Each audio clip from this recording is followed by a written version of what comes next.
হাদিসের সংকলন ও তার প্রচার কিভাবে করা হয়েছে? হাদিসের সংকলন ও তার প্রচার। সাহাবায়ে কিরাম রাদিয়াল্লাহু আনহু রাসূলুল্লাহ সাল্লাল্লাহু আলাইহি সাল্লামের প্রতিটি কথা মনোযোগ সহকারে শ্রবণ করতেন এবং তার প্রতিটি কথা, কাজ ও আচরণ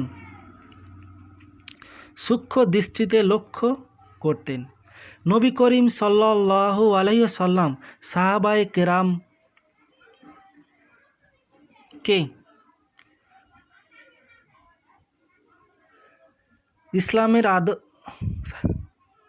ইসলামের আদর্শ ও তার যাবতীয় নির্দেশ যেমন মেনে চলার নির্দেশ প্রদান করতেন, তেমনি তার স্মরণ রাখতে ও তার অনাগত মানবজাতির কাছে পৌঁছে দেওয়ার নির্দেশ প্রদান করেছেন। হাদিস চর্চাকালীন জন্য তিনি নিম্নোক্ত দোয়া করেছেন। হাদিস চর্চাকারীর জন্য: আল্লাহ সেই ব্যক্তিকে সজীব ও আলোক উজ্জ্বল করে রাখুন যে আমার কথা শুনে স্মৃতিতে ধারণ করে রাখল আর পূর্ণ হেফাজত করল। এমন লোকের কাছে পৌঁছে দিন যে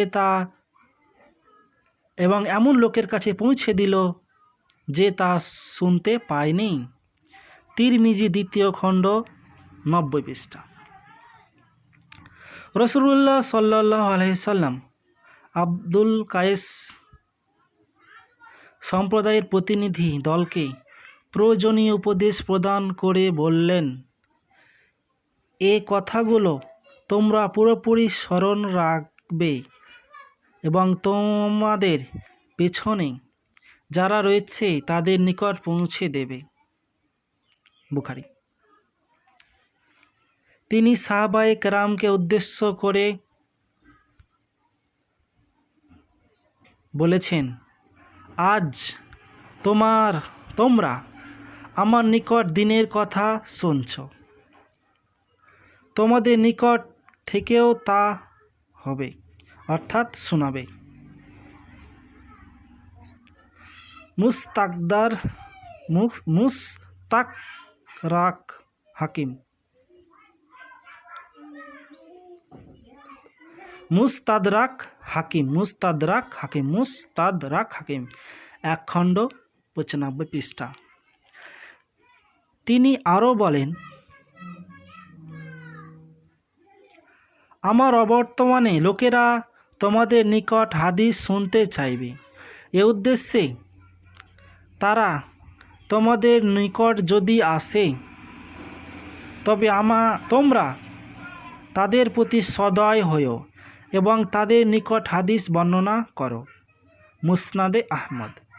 তিনি অন্যত্রে বলেছেন, আমার নিকট হতে একটি বাক্য হলেও তা অন্যের কাছে পৌঁছে দাও। বুখারী। 8ম হিজরিতে মক্কা বিজয়ের পরের দিন এবং 10ম হিজরিতে বিদায় হজের ভাষণে রাসূলুল্লাহ সাল্লাল্লাহু আলাইহি সাল্লাম বলেছেন, উপস্থিত লোকেরা যেন অনুপস্থিত লোকেদের নিকট আমার এই কথাগুলো পৌঁছে দেয়। বুখারী। নবী করিম সাল্লাল্লাহু আলাইহি সাল্লামের উল্লিখিত বাণী গুরুত্ব ও প্রয়োজনীয়তা উপলব্ধি করে তার সাহাবায়ে কেরাম হাদিস সংরক্ষণের উদ্যোগী হন। প্রথমত 3টি শক্তিশালী উপায়ে রাসূলুল্লাহ সাল্লাল্লাহু আলাইহি সাল্লামের হাদিস সংরক্ষিত হয়। 1. উম্মতের নিয়মিত আমল। 2. নবী করিম সাল্লাল্লাহু আলাইহি সাল্লামের লিখিত নির্দেশ সাহাবায়ে কেরামের কাছে লিখিত আকারে সংরক্ষিত ছিল ও পুস্তিকা। এবং 3.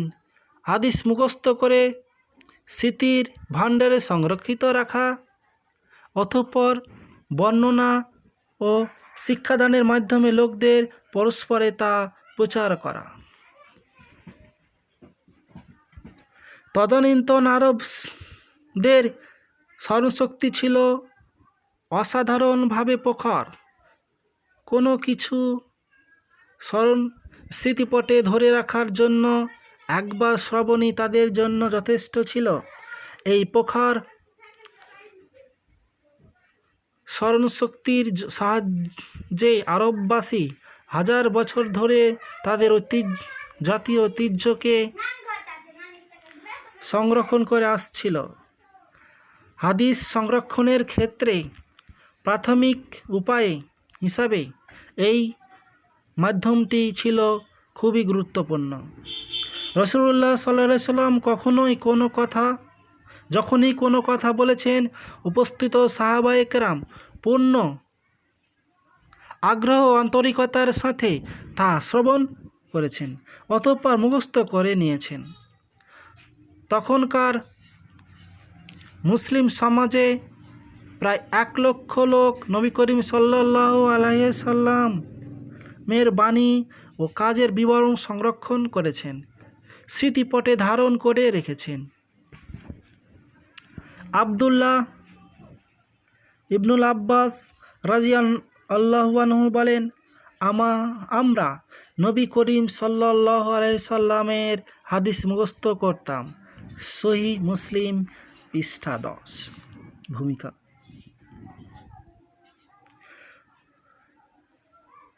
উম্মতে মুহাম্মদী সাল্লাল্লাহু আলাইহি সাল্লামের নিরবিচ্ছিন্ন আমল, পারস্পরিক পর্যালোচনা, শিক্ষাদানের মাধ্যমেও হাদিস সংরক্ষিত হয়। নবী করিম সাল্লাল্লাহু আলাইহি সাল্লাম যে নির্দেশই প্রদান করতেন, সাহাবায়ে কেরাম তৎক্ষণাৎ তা কার্যে পরিণত করতেন। তারা যখন মসজিদ অথবা কোনো নির্দিষ্ট স্থানে একত্র হতেন, তখন হাদিস আলোচনা করতেন।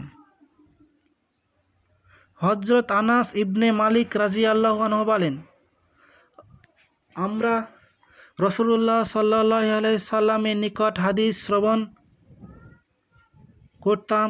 তিনি মজলিস থেকে উঠে চলে গেলে তখন আমরা শ্রুত হাদিসগুলো পরস্পর আলোচনা করতাম।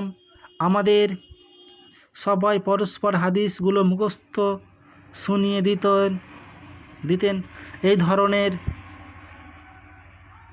প্রায় বৈঠকে কমবেশি 60-70 জন লোক হাজির থাকতেন। বৈঠক থেকে আমরা যখন উঠে যেতাম, তখন আমাদের সবারই হাদিস মুখস্থ হয়ে যেত। আল মাজমাউজ জাওয়াইদ, প্রথম খণ্ড, 161 পৃষ্ঠা। মসজিদে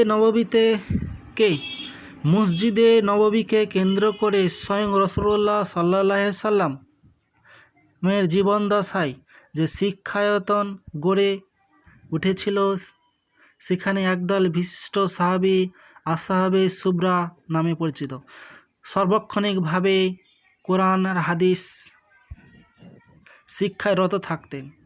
হাদিস সংরক্ষণের জন্য তৎকালীন সময়ে যথেষ্ট পরিমাণে লেখনীয় শক্তির সাহায্য গ্রহণ করা হতো।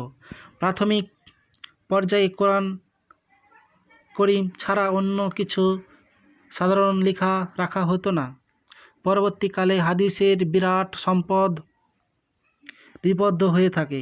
হাদিস রাসূলুল্লাহ সাল্লাল্লাহু আলাইহি সাল্লাম জীবনদশায় লিপিবদ্ধ হয়নি, বরং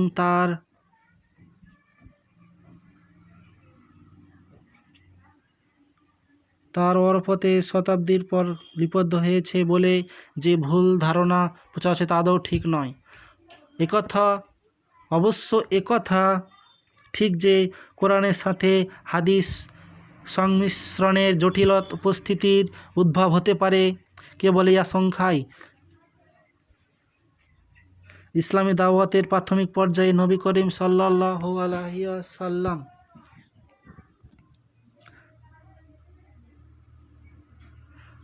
বলেছেন, আমার কোনো কথাই তোমরা লিখো না কোরআন ছাড়া।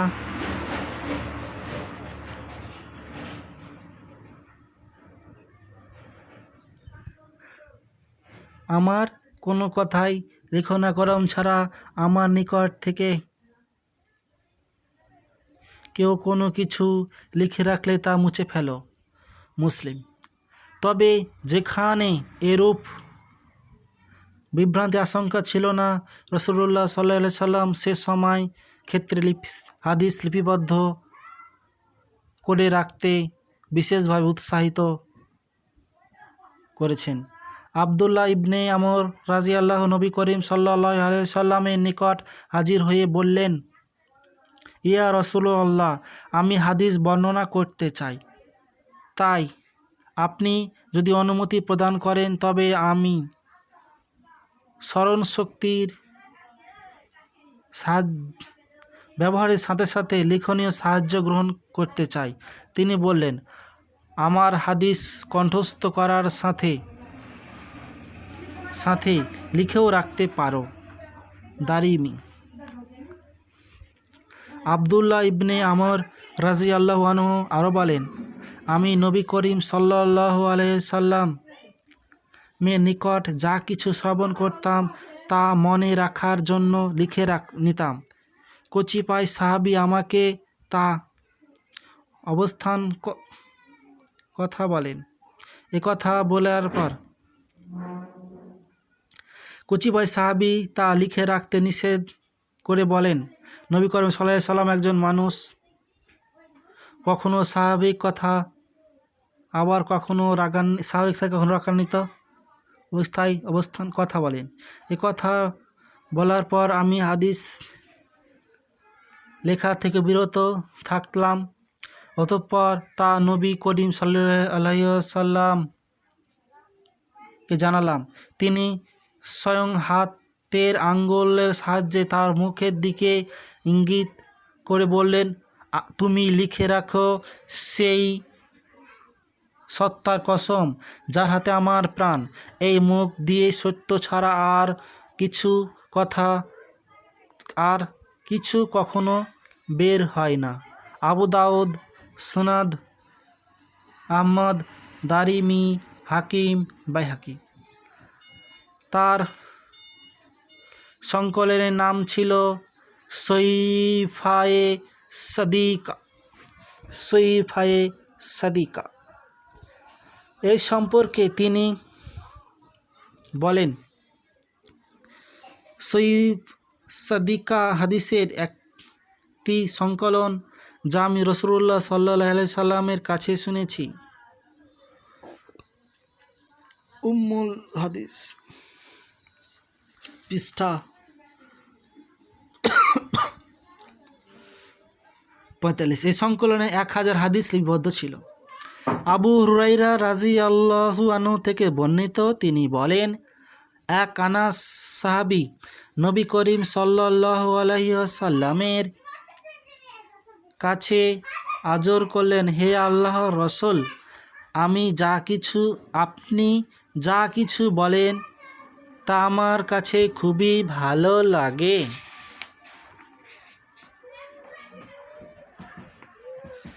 কিন্তু আমি তা স্মরণ রাখতে পারি না।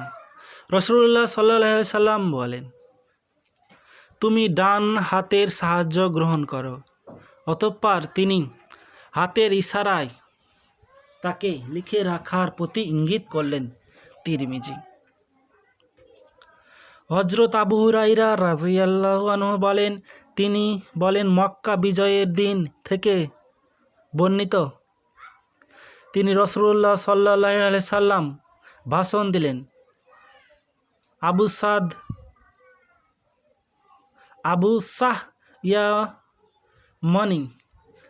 সাহ ইয়ামানি রাদিয়াল্লাহু আনহু আরজ করলেন, হে আল্লাহর রাসূল, এ ভাষণ আমাকে লিখে দিন। রাসূলুল্লাহ সাল্লাল্লাহু আলাইহি সাল্লাম বলেন, হযরত আবু হুরায়রা বললেন, ভাষণটি তাকে লিখে রাখার নির্দেশ দিলেন। রাসূলুল্লাহ সাল্লাল্লাহু আলাইহি সাল্লাম ভাষণটি তাকে লিখে রাখার নির্দেশ দিলেন। বুখারী, তিরমিজি, মুসনাদে আহমদ। হাসান ইবনে মুনাব্বির বিহ রহমতুল্লাহ রাদিয়াল্লাহু আনহু বলেন, হযরত আবু হুরায়রা রাদিয়াল্লাহু আনহু আমাকে বিপুল সংখ্যক কিতাব পাণ্ডুলিপি দেখালেন। আমি নবী করিম সাল্লাল্লাহু আলাইহি ওয়াসাল্লাম মের হাদিস লিপিবদ্ধ ছিল। ফতহুল বারী। দামেস্ক এবং বার্লিনে লাইব্রেরিতে আবু হুরায়রা রাদিয়াল্লাহু আনহু এর সংকলনের একটি কপি ইমাম ইবনে তাইমিয়ার হস্তে লিখিত সংরক্ষিত আছে। আনাস ইবনে মালিক রাদিয়াল্লাহু আনহু তার স্বহস্তে লিখিত সংকলনে বের করে ছাত্রদের দেখিয়ে বলেন, আমি এইসব হাদিস রাসূলুল্লাহ সাল্লাল্লাহু আলাইহি সাল্লামের কাছে শুনে তা লিখে নিয়েছি, পরে তাকে তা পড়ে শুনিয়েছি।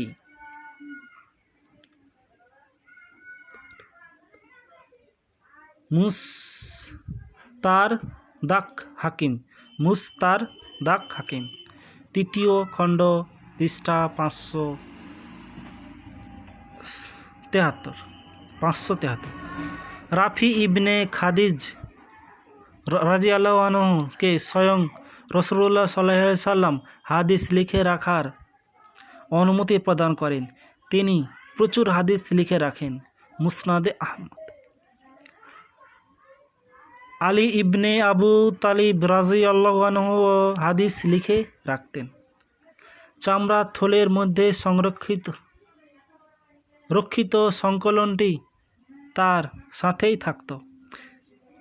তিনি বলতেন, আমি নবী করিম সাল্লাল্লাহু আলাইহি সাল্লামের নিকট থেকে এই সহিফা ও কুরআনুল কারীম ছাড়া কিছু লিখি না। সংকলনটি স্বয়ং নবী করিম সাল্লাল্লাহু আলাইহি সাল্লাম লিখিয়েছিলেন। এতে যাকাত, রক্তপাত, দিয়াত, বন্দি মুক্তি, মদিনার হেরেম ও আরও অনেক কিছু সংকলিত বিধান উল্লেখ ছিল। বুখারী, ফতহুল বারী। হযরত আব্দুল্লাহ ইবনে মাসউদ রাদিয়াল্লাহু আনহু এর পুত্র আব্দুর রহমান একটি পাণ্ডুলিপি নিয়ে এসে কসম করে বললেন, এটা ইবনে মাসউদ রাদিয়াল্লাহু এর স্বহস্তে লিখিত। জামি বাইনিল ইলম, খণ্ড 17 পৃষ্ঠা। স্বয়ং রাসূলুল্লাহ সাল্লাল্লাহু আলাইহি ওয়াসাল্লাম হিজরত করে মদিনায় পৌঁছার পর বিভিন্ন জাতির সমন্বয়ে যে চুক্তি সম্পাদন করেন তা মদিনার সনদ নামে খ্যাত। হুদায়বিয়ার প্রান্তরে মক্কায় মুশরিকদের সাথে যে সন্ধি চুক্তি হয়, বিভিন্ন সময়ে সেই ফরমান জারি করে বিভিন্ন গোত্রের প্রধান ও রাজন্যবর্গের কাছে ইসলামের যে দাওয়াত পাঠান এবং বিভিন্ন ব্যক্তি ও সম্প্রদায়ের যে জমি, খনি ও কূপ প্রদান করেন তা সবই লিপিবদ্ধভাবে ছিল, তা সবই হাদিসরূপে গণ্য। এইসব ঘটনা থেকে পরিষ্কারভাবে প্রমাণিত হয় যে রাসূলুল্লাহ সাল্লাল্লাহু আলাইহি সাল্লামের সময় থেকেই হাদিসে লেখার কাজ আরম্ভ হয়। তার দরবারে সর্বদা অনেক লেখক সাহাবী সর্বদা হাজির থাকতেন এবং তার মুখস্থ হাদিস লেখার কাজ আরম্ভ হয়। তার দরবারে সর্বদা অনেক লেখক সাহাবী সর্বদাই হাজির থাকতেন এবং তার মুখ থেকে এই যে কথাই শুনতেন তা লিখে নিতেন। নবী করিম সাল্লাল্লাহু আলাইহি সাল্লামের জামানায় অনেক সাহাবী নিকট স্বহস্তে লিখিত সংকলন বর্তমান ছিল। উদাহরণস্বরূপ আব্দুল ইবনে আমর রাদিয়াল্লাহু আনহু এর সহিফায়ে সাদিকা আবু হুরাইরা রাদিয়াল্লাহু এর সংকলন সমাধি খেদ। সাহাবায়ে কেরাম যেভাবে নবী করিম সাল্লাল্লাহু আলাইহি সাল্লাম মের নিকট হাদিসের জ্ঞান চর্চা করতেন, তেমনি ভাবে হাজার হাজার তাবেঈন সাহাবায়ে কেরাম বিভিন্ন হাদিসের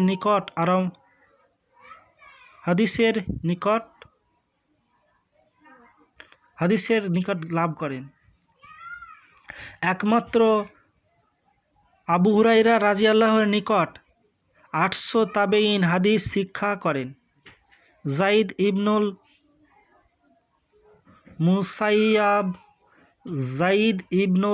মুসাইয়াব, উরওয়া ইবনুল জুবাইর, ইমাম জুহরি, হাসান বসরি, ইবনে সিরিন, নাফি, ইমাম জৈনুল আবেদিন, মুজাহিদ,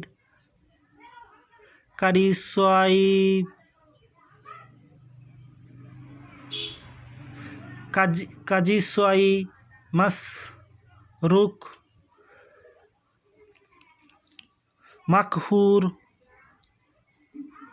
ইকরিমা, আতা, কাদাতা, ইমাম সাবি, আলবামা, ইব্রাহিম নাইখল রহমতুল্লাহ প্রমুখ তাবেঈন প্রায় সকলেই 10 হিজরির পর জন্মগ্রহণ করেন এবং 148 হিজরির মধ্যে ইন্তেকাল করেন।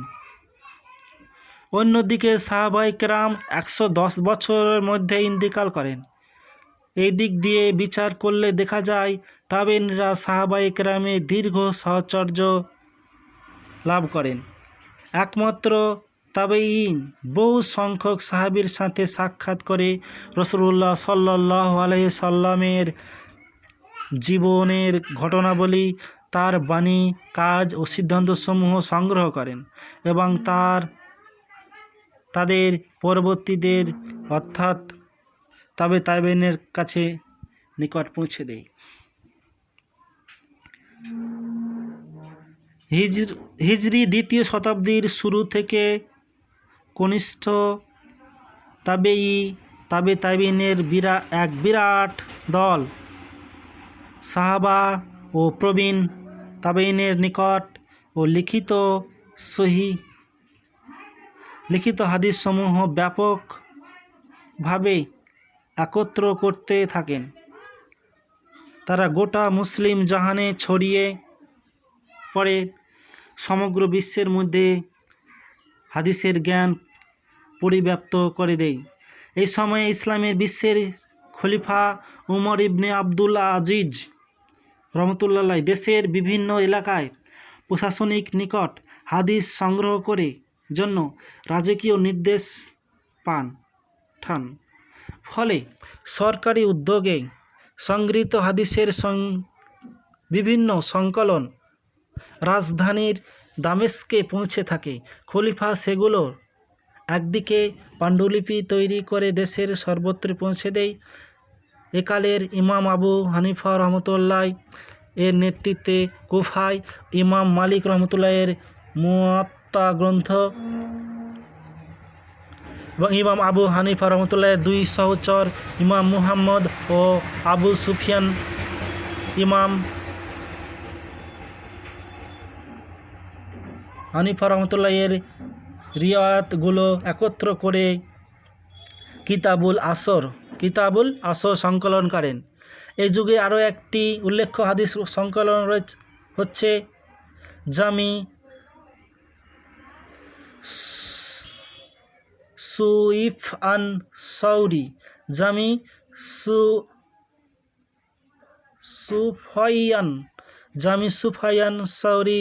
জামি ইবনুল মুবারক, জামি ইবনুল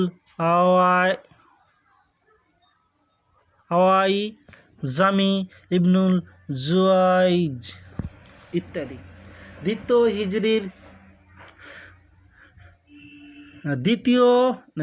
দ্বিতীয় শতকের শেষার্ধ থেকে চতুর্থ শতকের শেষ পর্যন্ত হাদিস চর্চা আরও ব্যাপকতা হয়। এই সময়কালে হাদিস প্রসিদ্ধ ইমাম বুখারী, মুসলিম, আবু ঈসা তিরমিজি, আবু দাউদ সিজিস্তানি, নাসাই ও ইবনুল মাজার আবির্ভাব হয় এবং তাদের অক্লান্ত পরিশ্রম ও দীর্ঘ অধ্যবসায়ের ফলশ্রুতিতে সর্বাধিক নির্ভরযোগ্য 6খানা হাদিস গ্রন্থ সহিহ সিত্তা